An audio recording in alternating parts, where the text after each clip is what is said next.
Monsieur Jacob. Oui, Monsieur le Président, Madame la rapporteure, Mesdames et Messieurs les députés, merci d'abord pour votre invitation. Je pense qu'il est important que nous puissions vous apporter notre éclairage professionnel sur le schéma du maintien de l'ordre. Mais pour bien le comprendre, je pense qu'il faut recontextualiser ce débat et pourquoi on est arrivé à un nouveau schéma du maintien de l'ordre. Le maintien de l'ordre n'a jamais été remis en cause en France parce qu'il a toujours été efficace. Et c'est parce qu'on a eu une évolution des manifestations et notamment des violences auxquelles nous n'avions jamais été confrontés qu'il a fallu s'adapter. Le maintien de l'ordre à la française a toujours été un maintien de l'ordre de maintien à distance et jamais de confrontation. Mais malheureusement, quand on a été exposé à la confrontation, je pense qu'on a été très démunis en réponse. Nous l'avons dit, Alternative Police, puisque je représente le nouveau syndicat des gradés et gardiens Alternative Police CFDT depuis 2015, et nous l'avons dit notamment lors des premiers faits de violence que nous avons connus lors des différentes manifestations contre la loi travail, dit loi El Khomri.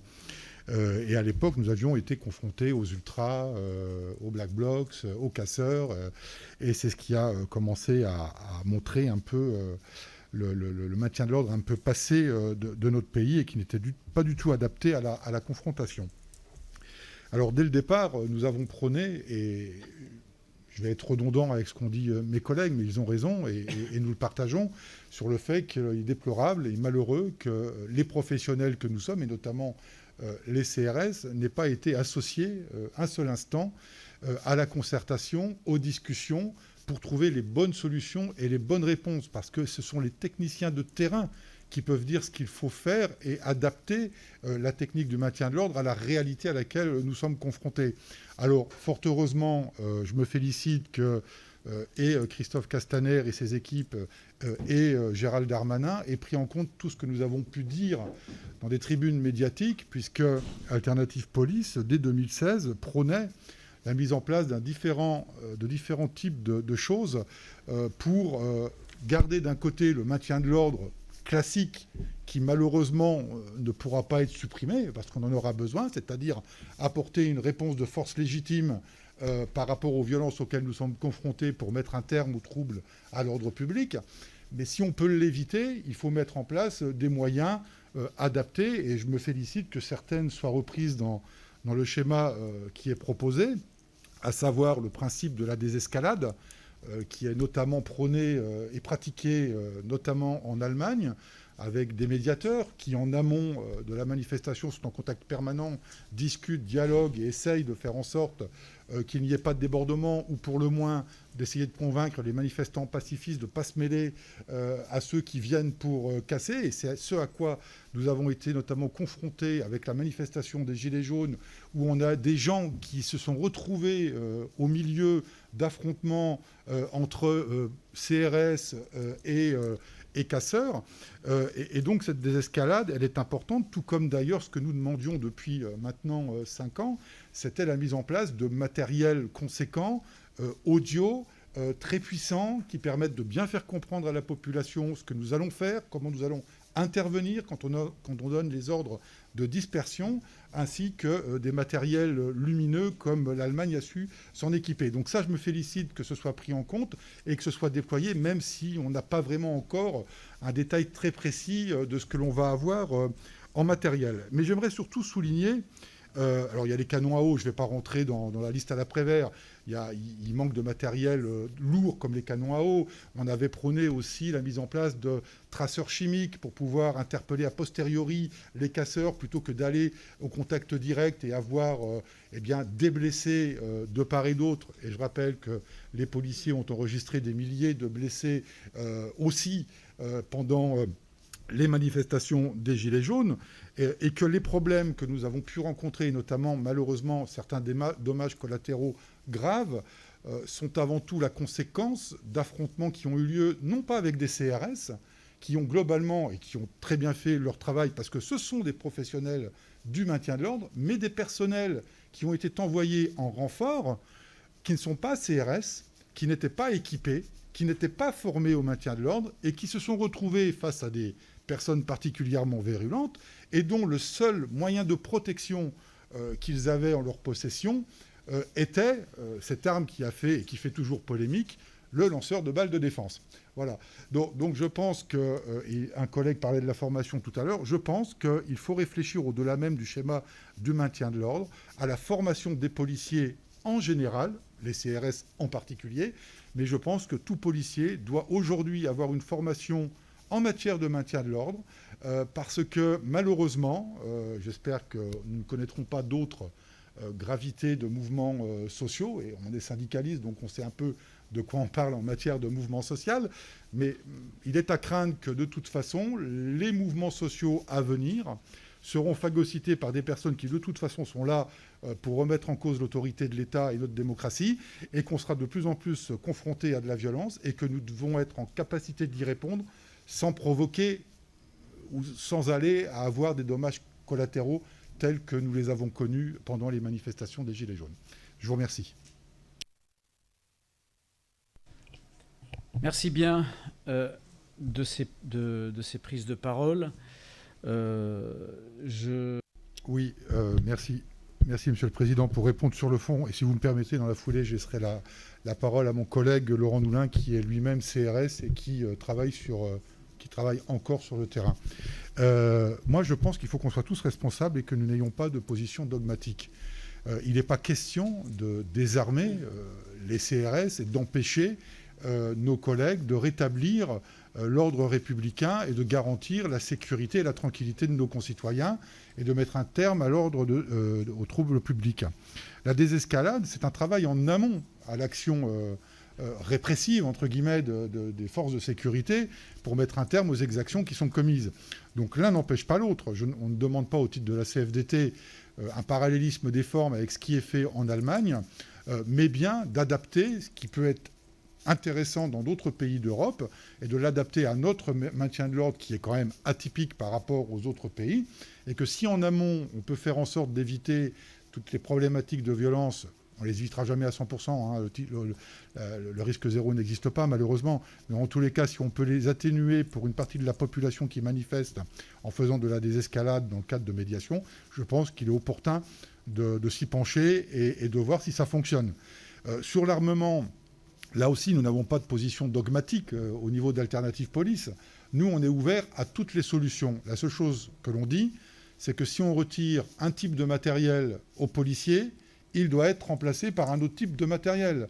Parce qu'on ne va pas aller au contact de casseurs, la fleur au fusil, si je puis parler ainsi, dans le monde des bisounours, en disant « attention, vous n'êtes pas gentil, on va se fâcher ». On a besoin de moyens d'intervenir pour interpeller, et on a surtout aussi on a besoin de moyens pour se protéger. Bien, merci bien. Qu'on soit clair aussi. Monsieur Jacob. Oui, merci Monsieur le Président. Très rapidement également pour vous répondre. La temporalité et la méthode. La temporalité, eh bien, très souvent, on passe du MO à la violence au moment de la dislocation de la manifestation, c'est-à-dire à la fin du mouvement. Et la méthode, ben, je pense que le schéma qui est présenté aujourd'hui, même si nous n'avons pas eu la dernière mouture ce matin de ce schéma, permet justement, je dirais, de faire je vais être un peu trivial, mais de faire le tri. C'est-à-dire que l'objectif n'est pas de remettre en cause l'intervention des forces de sécurité pour mettre un terme aux troubles à l'ordre public. Il est question de faire le tri entre les manifestants pacifistes et les casseurs, en ayant des indicateurs, des indicateurs audio et lumineux pour pouvoir mettre d'un côté les manifestants pacifiques et qui s'en aillent, et qu'on puisse, nous, ensuite, procéder à la charge et aux interpellations des casseurs. Donc voilà la question de la temporalité et de la méthode. Merci beaucoup. On va poser les 3 dernières questions. Monsieur Godon, ça vous va ? Pour répondre aux 2 premières questions sur le renseignement, ça c'est un vrai sujet.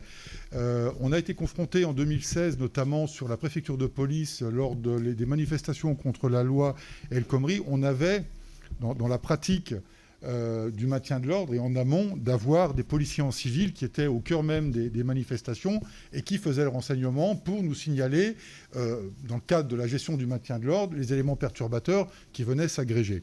Il y a eu à l'époque des consignes, clairement, qui ont été données parce qu'il y avait une polémique sur le fait que des policiers en civil se déguiseraient en casseurs et que c'était eux qui alimentaient la violence et qui lançaient un peu les confrontations avec la police. Donc la préfecture de police a fait le choix de retirer au cœur même de ces manifestations nos collègues qui faisaient le renseignement. Et puis, au fil des manifs, on s'est rendu compte que c'était une erreur stratégique parce qu'on n'avait plus le retour d'informations nécessaire pour pouvoir, plus tard, gérer les violences auxquelles on pouvait être confronté. Donc, il est clair que dans ce schéma du maintien de l'ordre, il faut impérativement, alors je sais que c'est revenu, hein, on a remis des effectifs dans le contrôle des manifestations en interne pour savoir qui était qui et qui potentiellement venait pour perturber, mais il est clair que le renseignement en amont de toute manifestation est important. Il existe, hein, c'est le renseignement territorial, et c'est d'ailleurs le renseignement territorial qui a pu faire remonter bon nombre d'informations dans la gestion des manifestations des Gilets jaunes et qui a permis d'endiguer la violence ou en tous les cas de faire en sorte qu'il y en ait le moins possible en interpellant en amont ceux-là même qui venaient pour casser dans les manifestations. Je pense que vous avez vu toutes les images à l'époque des saisies qu'on a pu avoir en amont même de la manifestation, des haches, des marteaux, des masses, des boules de pétanque, etc. Donc le renseignement territorial est fondamental pour que la gestion du maintien de l'ordre a posteriori se passe dans les meilleures conditions. Sur le avant-après, le schéma de la nouvelle doctrine du maintien de l'ordre a été mis en application. Elle a été annoncée vendredi, elle a été testée samedi sur la première manifestation. Nous, on n'en a pas eu de retour à ce jour. Donc le avant-après, pour le moment, on ne peut pas trop dire ce qu'il en est. Sur le superviseur, Laurent pourrait répondre, mais de toute façon, je pense qu'on est tous au fait qu'il s'agit d'un binôme et que... ils doivent travailler ensemble et qu'il n'est pas question qu'on ait un superviseur à l'opposé du lanceur. Hein, ils sont en contact direct. Et quant à la grenade, je suis désolé, mais c'est comme pour le schéma de maintien de l'ordre. En tous les cas, en ce qui concerne Alternative Police CFDT, nous n'avons à aucun moment été sollicités et n'avons participé au test ou à l'expérimentation qui a pu être conduite. Merci, monsieur Stanislas Godin. Bon, on va commencer comme ça. Monsieur Jacob, s'il vous plaît. Oui, alors très rapidement, Monsieur le Président, pour répondre un peu de manière collégiale sur la formation. Alors, il faut quand même préciser qu'effectivement, la formation initiale a été réduite de 8 mois, mais il faut préciser qu'il y avait une formation initiale théorique de 12 mois et une formation pratique en tant que stagiaire de 12 mois. On est passé aujourd'hui à une formation théorique de 8 mois et à une formation pratique de 16 mois. Mais la formation du gardien de la paix reste de 24 mois, hein, que les choses soient claires. Et sur les 16 mois de pratique, il y a un suivi qui est fait de l'agent qui a été mis sur le terrain. Alors on pourra dire c'est une façon détournée de mettre plus rapidement du bleu sur la voie publique, mais la formation d'un gardien de la paix demeure à 24 mois. Alors effectivement, sur la formation continue, c'est un vrai sujet qui est lié en partie à la question des rythmes de travail, mais c'est surtout une question de moyens. Quand vous savez déjà qu'une partie de nos collègues n'arrivent déjà pas à faire leurs 3 séances réglementaires de tir par an, et sur la formation à l'armement, bon, vous le soulignez, c'est une formation continue qui doit être assurée et qui permet de confirmer l'habilitation, puisque vous ne pouvez pas utiliser les armes à votre disposition si vous n'avez pas préalablement fait une formation et obtenu une habilitation. Si vous n'êtes plus habilité, vous ne pouvez plus l'utiliser. Je parle notamment du lanceur de balles de défense. Et donc, pour répondre, comment pourrait-on régler cette question ? Eh bien, en tous les cas, au niveau de la CFDT, puisque mon syndicat est aussi partenaire du syndicat majoritaire des officiers, le SCSI, nous revendiquons la création d'une véritable académie de police. Ce n'est pas récent. Le président de la République, d'ailleurs, s'y était engagé dans son programme présidentiel en 2017. Je pense que la clé est là, parce qu'au-delà même de la durée de la formation, cette académie regrouperait les 3 corps, avec un niveau égal pour les trois, gradés et gardiens, officiers, commissaires, une meilleure connaissance des uns et des autres, après avec différents troncs spécifiques à chaque grade par la suite. Mais en tous les cas, je pense qu'on pourrait apporter des réponses en matière de formation initiale à ce sujet.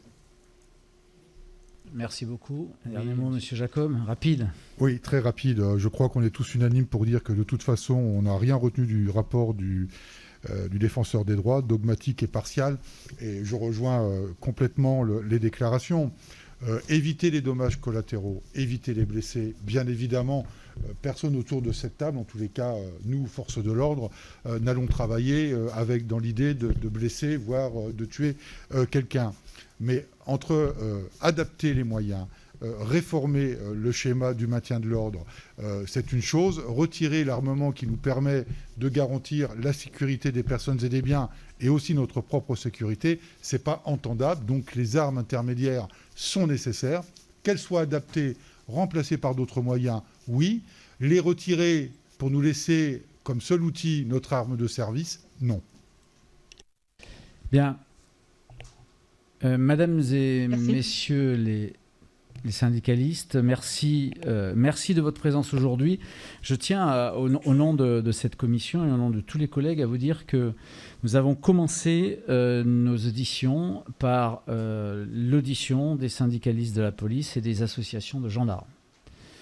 Nous y tenions, c'est ce que nous voulions faire. L'ensemble de mes collègues se joint à travers ma voix. Veut vous remercier du travail qui est fait d'une manière générale, la police nationale.